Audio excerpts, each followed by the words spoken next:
Right, so I'd like to chat today about something that I believe isn't spoken about enough within the fat loss kind of journeys of people and within the fitness industry in general, and that's body dysmorphia.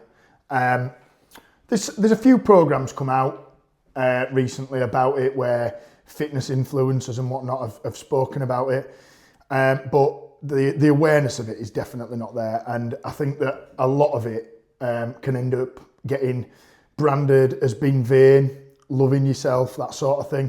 So I wanted to raise awareness in terms of how I felt about my own journey with body dysmorphia, and hopefully kind of relate to people who are going through the same struggles, and hopefully be someone that you can come to talk to about it. So if you've watched my previous videos, you will know I'm not going to bore you again going through, oh, I've lost 7 stone. You know, I'm not going to go through all that again. But I did lose 7 stone. I was a big lad, and I went from that to being too skinny, where people around me were worried about me, to finally bulking up maybe a little bit too much, getting a little bit chubby again, going into the bodybuilding world, and finally sitting where I'm sat now, which is balanced. I'm not ripped. I'm in all right shape. I don't mind taking my top off to a degree. But I'm happy. I really, really, truly am happy now. And I just want to go through my process. I'm not saying it's going to work for everyone, but it's definitely improved how I feel about it. So hope you enjoy the video. So when did I first notice that I had a problem with body dysmorphia? So I would say it was halfway through losing the weight. So when I was big, yes, I masked a lot of it, and I wasn't the confident guy that I came across as, but I wouldn't have said I had body dysmorphia at that point. I'd just accepted that I were a big lad. Anyway, when I got into the journey and got the first few stone off, I then started giving more of a fuck about how I looked. And I would literally bore anyone, my clients, my friends, my partner, whoever was around me, I would ask, do I look fat in this? How do I look in this? Do I look ugly? Do I look, and it's still there now, it is still there now, but I'll keep to the task at hand. Let's speak about back then. So then I was fixated, as I say, about how I looked. I guess I gained some pride in myself, but it kind of went a bit too far, where I would literally get into like paddies and tantrums if I wasn't happy with how I looked in the mirror before I went out, and I'd throw clothes on the floor in a mood and try other clothes on, and it were a massive vicious cycle, and really conscious when I was out, that people were looking at me and thinking, oh, he's fat. Which is ironic, isn't it? Because at this point, I was probably 2-3 stone down from when I was proper confident.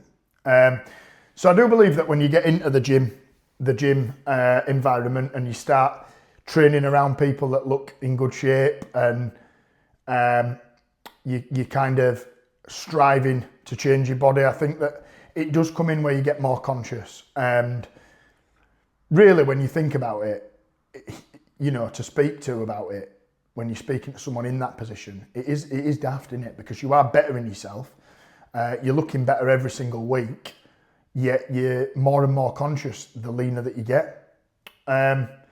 So as my journey went on, I definitely went overboard with losing weight in the first instance. I got down to under 11 stone, which on my frame was just ridiculous. You could see, like, you could literally see my clavicle, my bones, and I looked shit.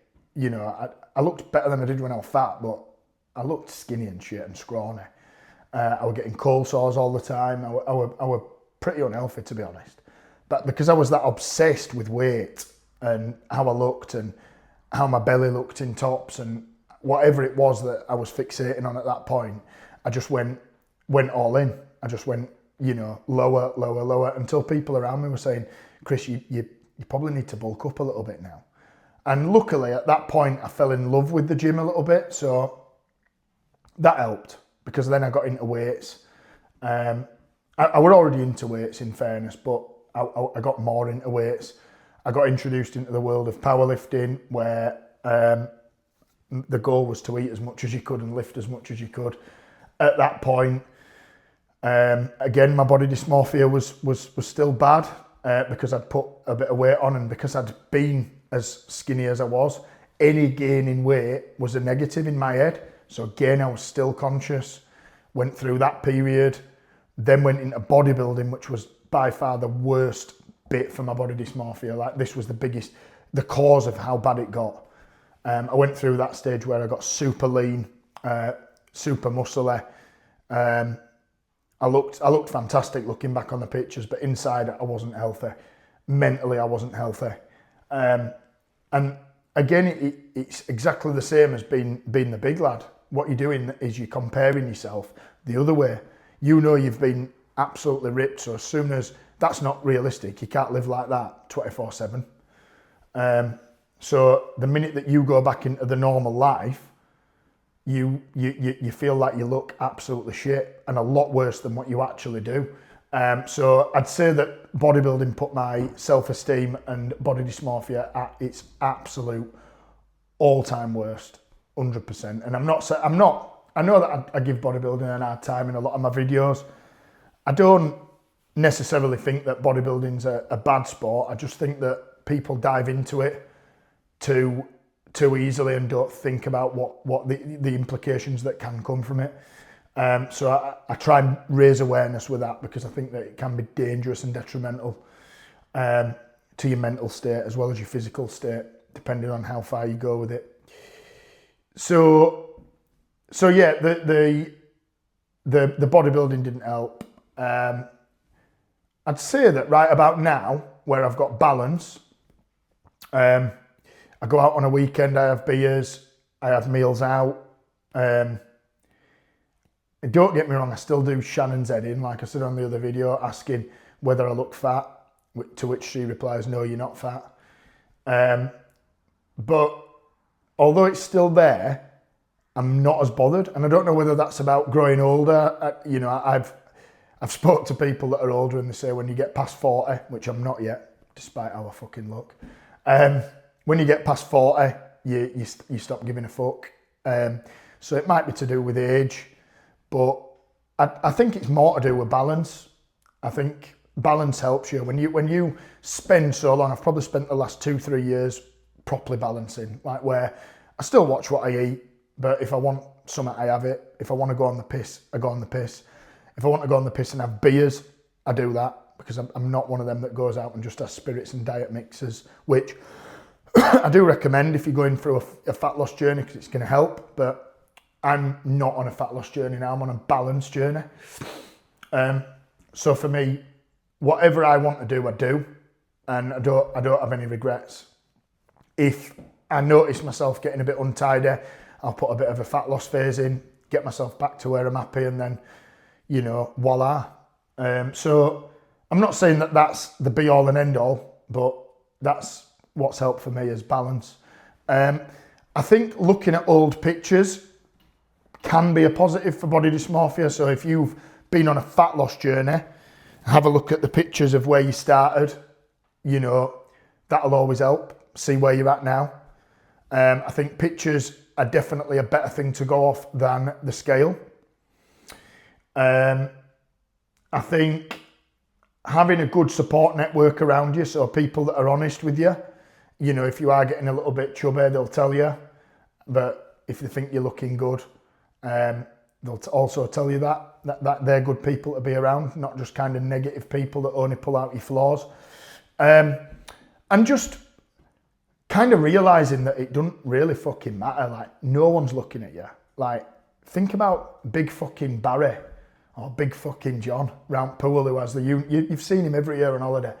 He has the Union Jack shorts on, and he stood there with a pint with his big capital D belly out, and he is as happy as frigging Larry. He's happy. That man I envy. Like, I really, really envy him. But do you ever look at him and think, what a fat knobhead? Or do you look at him and think, fair play to you, mate? Because believe me, no one gives a shit about how you look on holiday. No one gives a shit. No one gives a shit about how you look day to day. So if there's any message that you're going to get from this video, it's just think of how much you don't judge people. And if you're one of them people that's always sat there thinking that people are judging you, it's not happening. And anyone that does judge you are not worth the steam off your piss, because they're just knobheads. You know what I mean? They are knobheads of society. So the minority that do judge, fuck them anyway, because they're pieces of shit. So I'd say they're my best bits of advice. And just enjoy yourself. You know, we're only here once. So have that cake, have that beer, have that night out, have that meal out with your family. You know, do it. Don't hold back. Certainly not for your fat loss journey, because ultimately one day off is not going to hurt anything. Despite how you feel the day after, it's not. It really, really isn't. So I think what I want you to take from this is, yes, you can have a goal. Yes, you can have focus, but balance has got to be in the forefront. Unless you're wanting to stand on stage, balance has got to be in there. Because if it isn't, you're going to just yo-yo all your life. You're going to diet for 8 weeks, you're going to get in shape, then you're going to put it back on, then you're going to have to do it all again, blah, blah, blah, and that's just going to go on, and you're going to yo-yo all your life, and you're always going to have body dysmorphia. So this isn't a selling video, but obviously I'm going to mention it at the end, because that's just what we do as online coaches. But we do have a free 21-day coaching package at the minute, where there's no obligation to set up. We like to be in front of as many people as we can. We like to work with as many people as we can. We like to hear different people's struggles. That's what's helped us build to where we've got to today, which is a lot further on than I ever thought that I would, impacting more and more lives each week. So if you do want to do that, send me a message either on Instagram or comment on this YouTube video, and I will somehow get in touch with you.